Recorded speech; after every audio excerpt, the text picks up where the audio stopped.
இன்றைக்கி லஞ்ச் எனக்கும் மகிழனுக்கும் மட்டும்தான். ஸோ கொஞ்சமாக எங்கள் 2 பேருக்கு மட்டும் ரைஸ் வச்சுட்டு மார்னிங்கே கொஞ்சம் வெஜிடபிள்ஸ்லாம் போட்டு சாம்பார் வச்சுட்டேன். அதுவே மார்னிங் தோசைக்கு, ஆஃப்டர்நூன் ரைஸ்க்கு, தென் டின்னருக்கு இட்லின்னு வச்சு சாப்பிட்டாச்சு.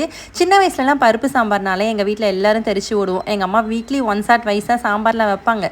ரிமைனிங் டேஸ்லாம் ஸ்கூலுக்கு மோஸ்ட்லி வெரைட்டி ரைஸாக தான் இருக்கும். அந்த ஒரு நாளைக்கு ஏமா எப்போ பாரு சாம்பாரே வைக்கிறீங்கன்னு சொல்லி எங்கள் அம்மாவை திட்டிகிட்டு இருப்போம். வெறும் பொரியல் அண்ட் ரைஸ் மட்டும் கூட வச்சு சாப்பிட்ட காலம்லாம் இருக்குது. ஆனால் பருப்பு குழம்பு மட்டும் தொடவே மாட்டோம். அது நைட் வரைக்கும் அப்படியே தான் இருக்கும். கடைசியாக எங்கள் அம்மா, அப்பா, பாட்டி தான் அதில் சாப்பிட்டு காலி பண்ணுவாங்க. பட் இப்போல்லாம் ஈஸியாக இருக்குன்னு நானே அடிக்கடி அந்த சாம்பார் தான் செய்கிறேன். சாம்பார் மார்னிங்கே செஞ்சுட்டு அட்லீஸ்ட் 2 மீலுக்காவது அதே வச்சு ஓட்டிடுவேன். அப்படி சாம்பார் மீந்துட்டா டின்னருக்கும் அதுவாக தான் இருக்கும். என்ன பண்ணுறது, நமக்கும் ஃபேமிலி ரெஸ்பான்சிபிலிட்டிஸ்னு வந்தால் நம்மளும் அம்மா மாதிரி தான் மாறிடுவோம் போல்.